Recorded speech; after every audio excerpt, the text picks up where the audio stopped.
Tiffany from Basic Black. I am coming to you today. One of the things that has happened just today, March 10, is that the stimulus package has passed through the House. It passed the House barely and got to the Senate. The Senate mulled it over for a week or so, cut it up a little bit, and then approved what was cut up. Democrats made I think, some pretty big concessions to the Republican Party, which trips me out because the Democrats are supposed to be the majority party now, and yet the Republicans are still running things. It just irritates me. And then it was sent back to the House for final approval. So it got approved today, and we should be hearing about how this is going to roll out within the next couple of weeks, I believe. Hello, friends. Angel with unBasic Black here, coming to you with another unbasic conversation. Today, we are talking about the $1.9 trillion stimulus package that was recently approved by the Biden administration. Kudos to him for getting that passed. But one thing that kind of held it up was some of the language that originally needed to be included, which was a raise in the minimum wage. So, why is the minimum wage raise so important? One word: inflation. That's why it's so important. For individuals who live paycheck to paycheck, having that increase makes all the difference in the world. I know a few years ago there were talks about raising the stimulus, but not stimulus, sorry, raising the minimum wage, but there was always opposition to doing so.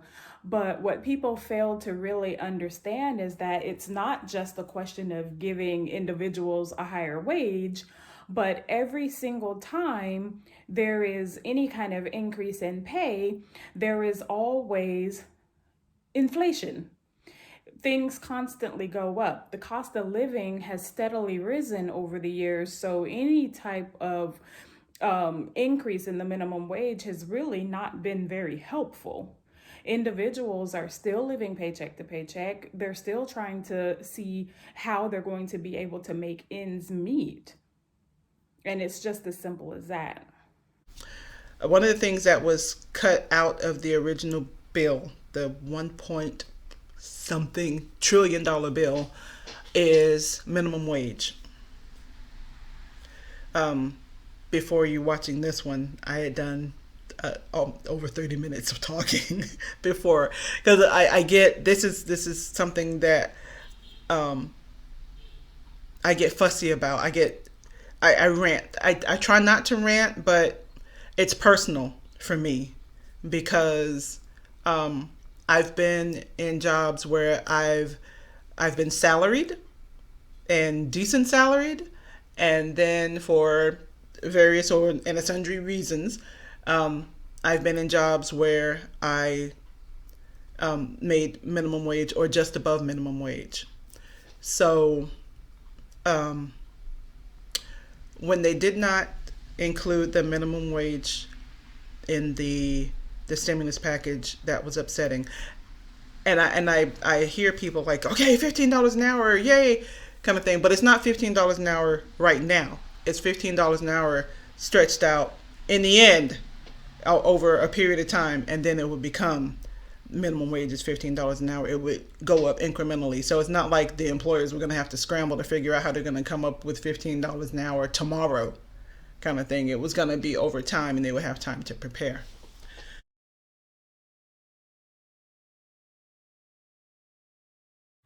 So when you look at the Department of Labor's website, history of federal minimum wage rates under the Fair Labor Standards Act 1938 to 2009.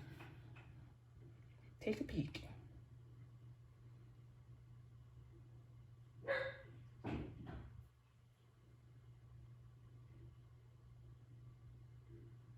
Notice anything? So what happens in 2009? Not a dang thing.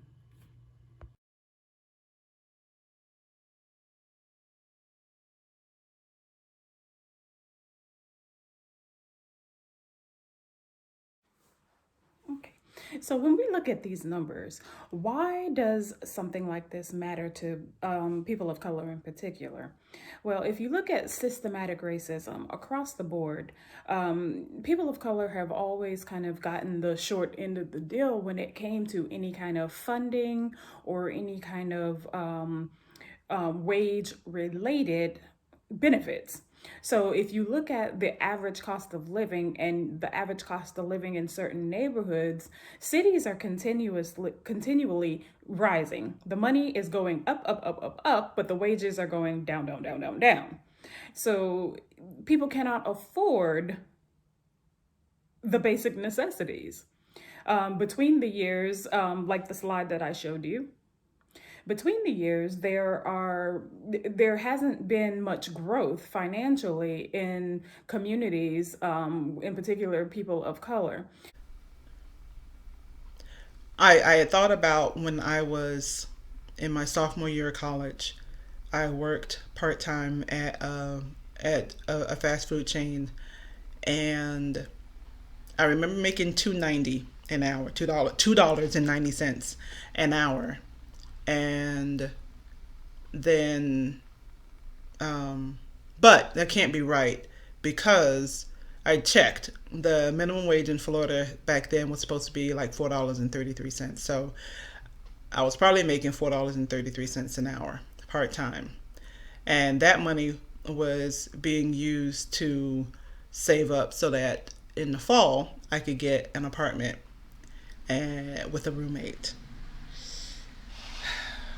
So that wasn't a lot to live on.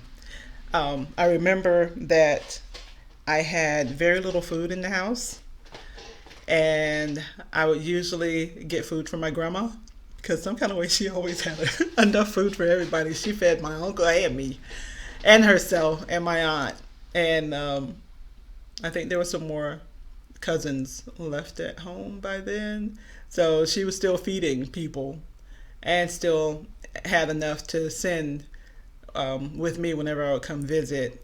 She sent some food home with me, and that I would make that last through the week. I remember getting government peanut butter and jelly in the can, and the peanut butter was so awful. So I would mix it with the jelly so that it would taste good, and I would have that. That would be dinner sometimes, or breakfast and lunch.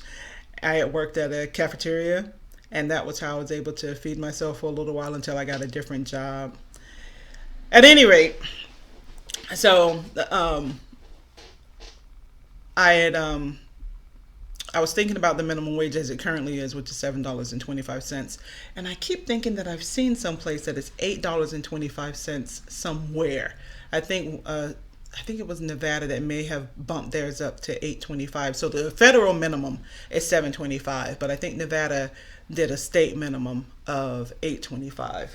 Either way, so if you go by the federal minimum wage, the gross that people that someone can make working full time, the gross per month is $1,160.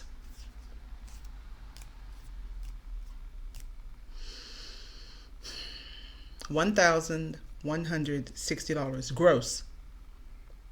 Not talking about there's no federal tax, no state tax, no Social Security, no Medicare. None of those things are taken out yet. The gross is $1,160 for the month. Let me just make sure. I'm gonna make sure because I don't want to lie to y'all. So 725 times 40, 290. 4 weeks are generally in a month. Yeah, 1160. 290 a week, about 1160 a month. If there's a fifth week, add 290 to that, 1400.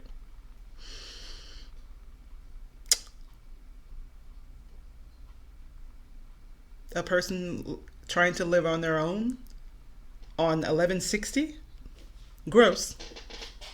That's not counting taxes. So you take out taxes, they're probably taking home for the month about $800. are they going to live someplace decent? I like the word that I don't like. I like it's a love hate relationship with this word, right? Affordable. What do you think is affordable? Because people like Elon Musk and Mark Zuckerberg and what's the guy's name? Jeff Bezos. They can afford a lot. So everything's affordable to them.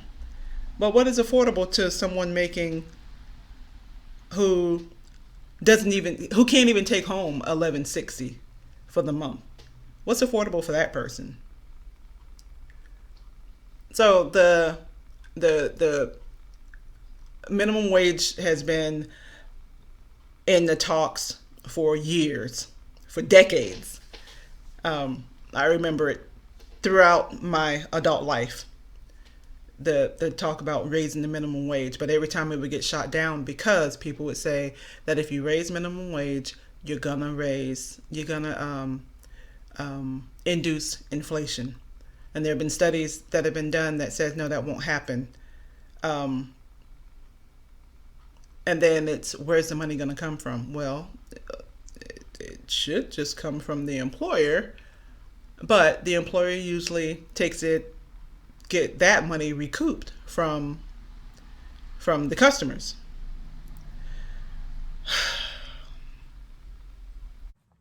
That's why these things are so important. But when you look at the rate of inflation versus the amount of minimum wage increases we've had over the years, it doesn't equate. It doesn't even come close. So there are people out there that are suffering. We just received word that we're all supposed to get this $1.9 trillion stimulus package where each American who filed taxes, and there's some other caveats to it, but you should be getting about $1,400 per eligible person. I'll put it somewhere here, but per eligible person or something like that. And that money is expected to sustain you for the foreseeable future.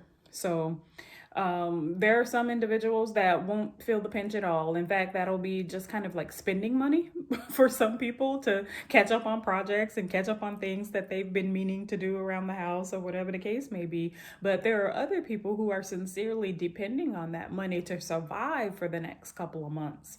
There's been a lot of layoffs. Businesses have been hurt really, really bad. So they're not able to hire. They're not able to, give people the things that they need in order to move ahead and survive and thrive. So the stimulus is going to be very important. Now, I know that I've heard from some people who said that the last stimulus check was taken from them. And more than likely, this one is going to be taken away from them too. Like if you're delinquent on child support, if you're, delinquent on taxes and different things like that, you're not getting a stimulus check. So what happens to those people?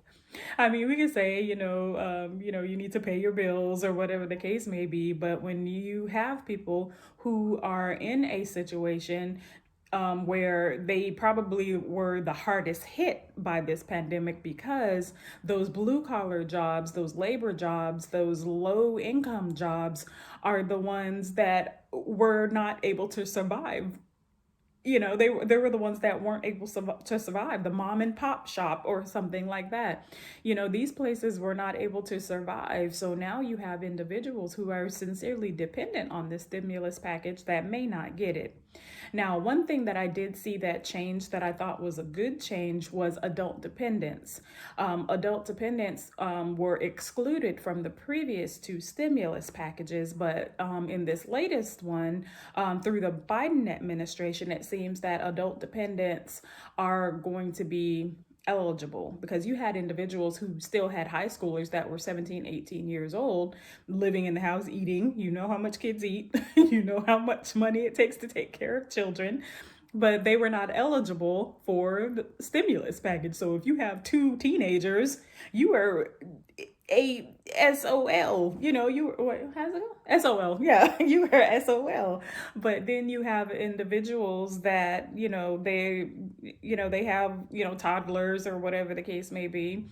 Same amount of children, but their ages made all the difference in the world. It wasn't beneficial to the people who probably needed it the most.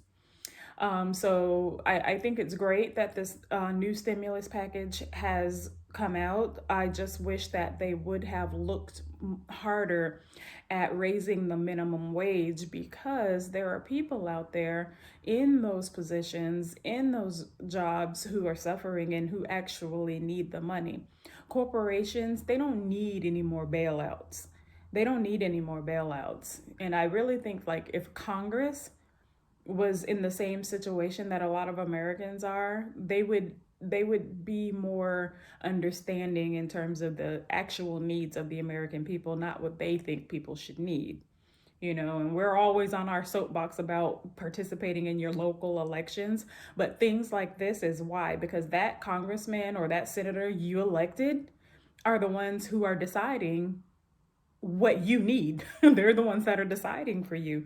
And if they don't represent you, and if they don't say the things that you need them to say or pass the bills that you need them to pass, then this is what happens. And you have a lot of individuals out there who are getting the short end of the stick. So, that being said, I am very glad that something was passed and that they were able, the Senate, Congress was able to meet, have a meeting of the minds and at least approve something. 1.9 trillion dollars is not chump change, but get in there and read it for yourself and see exactly where all of that money is going, so that way you have a better understanding too, and know where your money's going and know what's being done with your money. Again, a lot of people are living paycheck to paycheck, so it's very difficult to stimulate the economy when you're trying to catch up on bills. I took a class. This was an education class that I took, and it talked about being fair and the what is fair. So fair is not necessarily that things are equal, are exactly the same. We're not talking about separate but equal. We're talking about the same across the board. Fair is not necessarily that. Fair is making sure that everyone is able to accomplish the task set before them. If they have some form of handicap, then you make accommodations for this person so that they have equal footing with everyone else. And that's the thing, is to make sure that everyone has equal footing. Not that it's the same, but it's equal footing. And then that's when we get into affirmative action, all those kinds of things. So, but fairness, like, okay, so let's take a math class, right? Math is a lot of people's nemesis. So I was decent at math in high school, but there were certain people who weren't good at math. What's fair for them? What's fair for them is to make sure that they have the extra, the tools and resources they need so that they can make the same grades that I make, kind of thing. That's fair. I don't need it, but they do. And the only way they're going to be able to make those grades is if they got the extra help that they need to make to bring their grades up so that they can be on the same level as I was. Math has changed, so I don't know what they're doing now. But back then, I mean, I was a pretty good math student for the classes that I took. I was really good at it. So that's fair, is making sure that those people in the same class I'm in, who couldn't understand, that they got the help that they needed so that they could understand and make the same grades I do. That's fair. Fair is not necessarily dumbing down anything. It's not. It's just making sure that there's an equal footing. If there's not an equal footing, then people miss out and they get left behind, and then there's a whole string of studies that show what happens when all that happens. So with the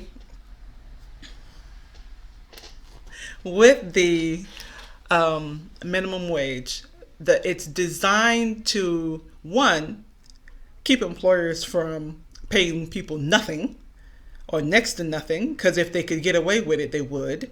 But it's also designed so that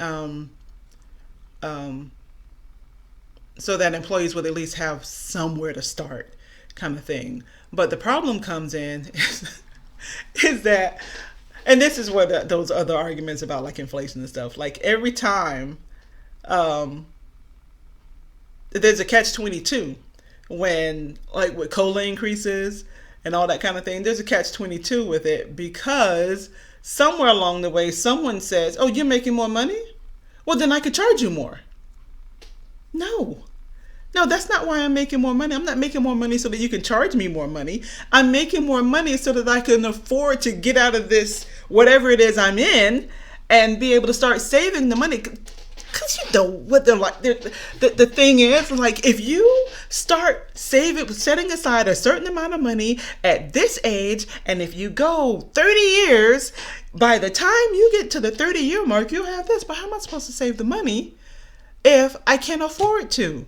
My money goes towards my rent, my utilities, and if we have children, my kids, my car repair, or some form of transportation, some form of transportation.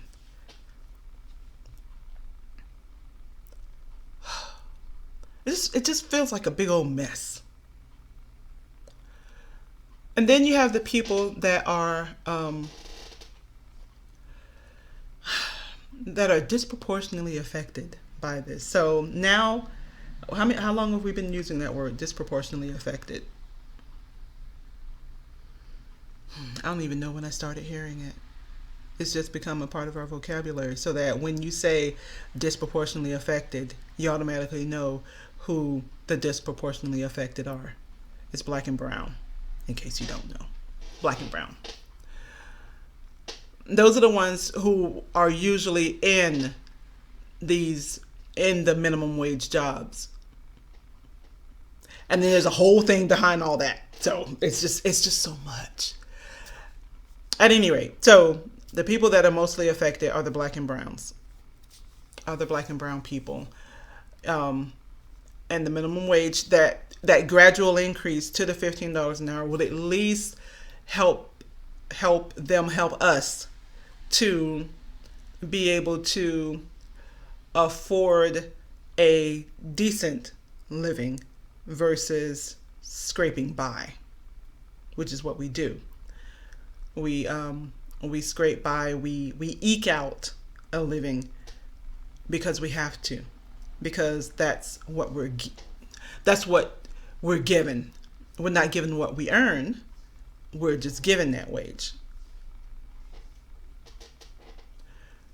People who work minimum wage jobs, they and I don't forget. Work hard.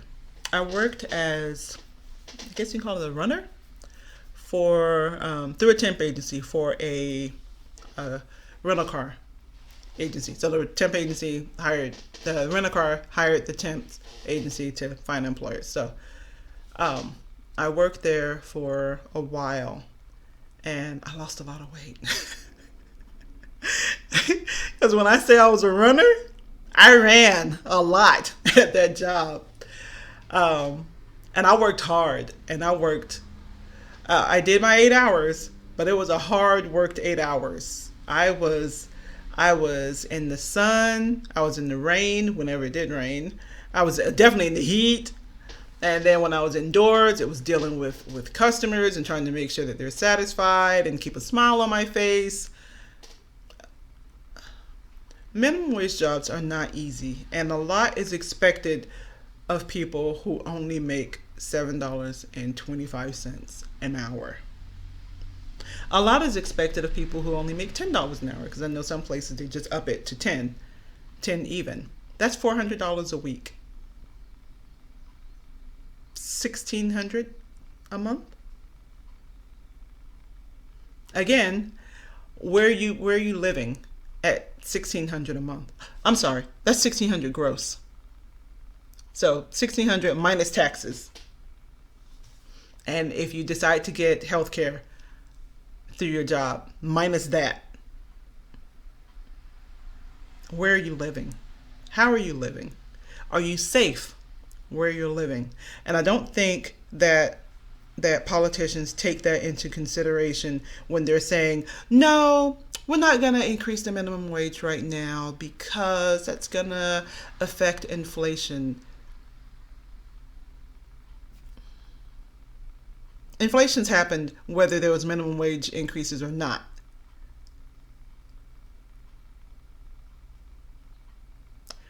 I came across a statistic that said that people who made minimum wage in like 1975 or something, doing the living comparison, like with cost of living and all that kind of stuff, they actually made more money then than we do now.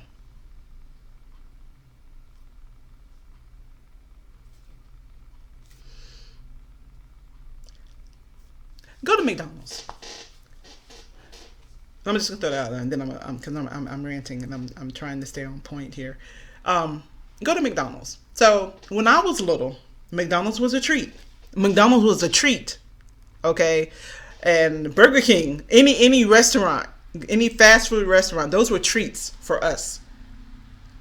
So like if they said if my uncle or my grandma, my mom or whoever said we're going to McDonald's, I was good. I must have done something great. I get to go to McDonald's. So what was it? You could get a kid's meal for like $1.25. That stuck in my head. $1.25. You could get a quarter pounder with cheese for maybe like $1.25 too. Like just because you got the big people burgers and stuff. So like $1.25.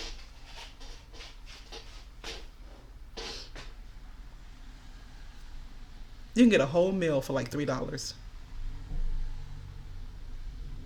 I remember in 1989, I would splurge, go to Pizza Hut for lunch, and get a personal pan pizza for $5. And I think that included a drink.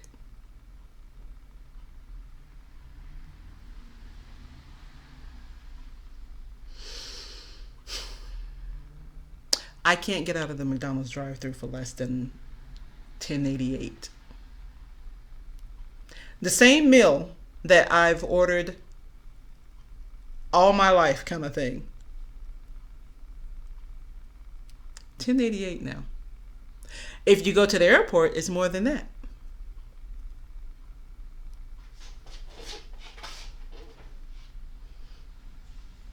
You can survive off of $7.25 an hour. To which I say, you survive off of $7.25 an hour. Why don't you stop giving yourself a raise and just for a month, 1 month, live off of minimum wage. Set it up so that you only get paid minimum wage for the month. And yes, with your current bills.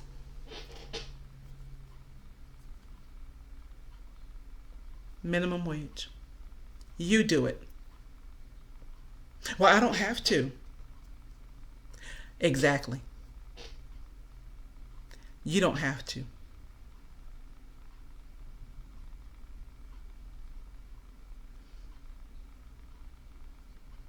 We're not asking for the billionaires' money. We're asking for the billionaires to be more considerate of the people who work for them, who are not in management. Be more considerate of them.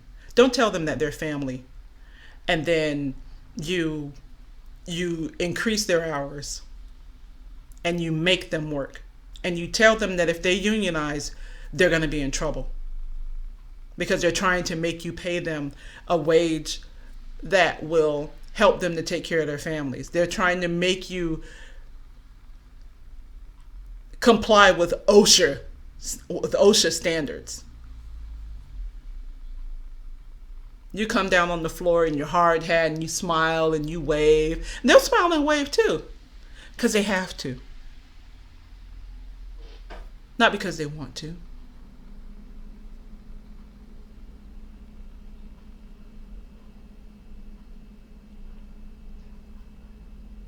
All right. I think I'm going to stop here because I get upset. And I get the other side of the argument. I do. I get it. But it just feels like the people who make the other side of the argument aren't the ones who are pulling in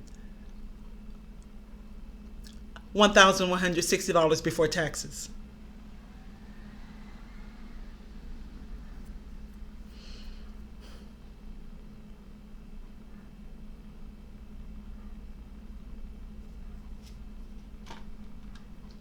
Now, you look at neighborhoods, for example, and No Child Left Behind.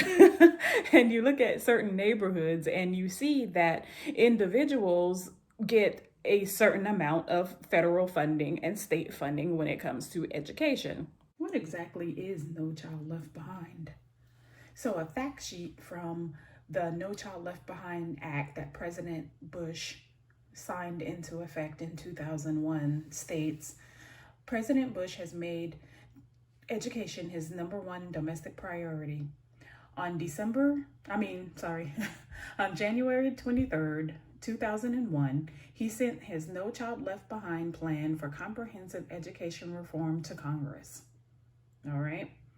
So the result, the No Child Left Behind Act of 2001 embodies the four principles of President George W. Bush's education reform plan: strong accountability for results, expanded flexibility of local control, expanded options for parents, and an emphasis on teaching methods that have been proven to work. So when we look at expanded flexibility and local control, what does that mean in places like rural South Alabama or rural South Louisiana, areas where there have been proven, documented cases of systematic racism? How then can you ensure that all children are receiving the same educational benefits that other children are? No child left behind. Now, you look at neighborhoods where they have individuals who have grants, they have donations, they have all of these perks and, different things like that. Oh, my dad donated the east wing of the library to such and such school. So, no, none of that came from federal funding or state funding, but you're talking about areas and neighborhoods that can afford to do these things. The average black neighborhood, they don't have people that's dropping that kind of money. So when you have people like Ludacris buying school supplies, these are basic necessities that people just cannot afford. They can barely afford food, much less trying to, donate books or, whatever the case may be to their school's library. It just doesn't happen.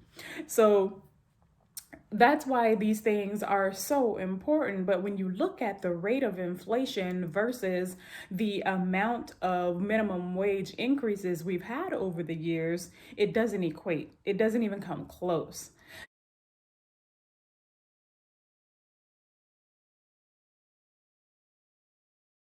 So one thing I really wanted to point out was on that slide I showed you was healthcare and housing.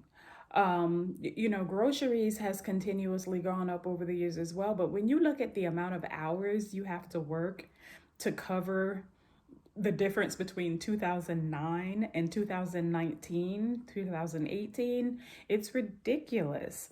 And it just doesn't equate. And you look at healthcare and the amount of money and time and hours that goes into being able to afford healthcare, and this little increase that people are hoping for or trying to get in the minimum wage just doesn't equate, because the more, like I said before, the more people try to catch up, the farther away it gets. The cost of living continuously goes up every single year, but when you look at the minimum wage, there really hasn't been an increase for more than 10 years. So them not adding that to the $1.9 trillion stimulus package was ridiculous, and I understand why the administration kind of folded on that, because they wanted to pass something and they didn't want to get into a lengthy battle with, the Republican side of the House and trying to pass this thing. So, but it's a shame when you look at how how much this is hurting just the average American or the average consumer. So I wish you all the best of luck. We'll be talking about this more as time goes on. I wanted to talk a little bit more about um, inflation itself, but we'll get into more of that as time goes on. So stay with us. Please like and subscribe. Please comment down below. Let us know what you think, because we're always interested in conversing with you. Have a great day.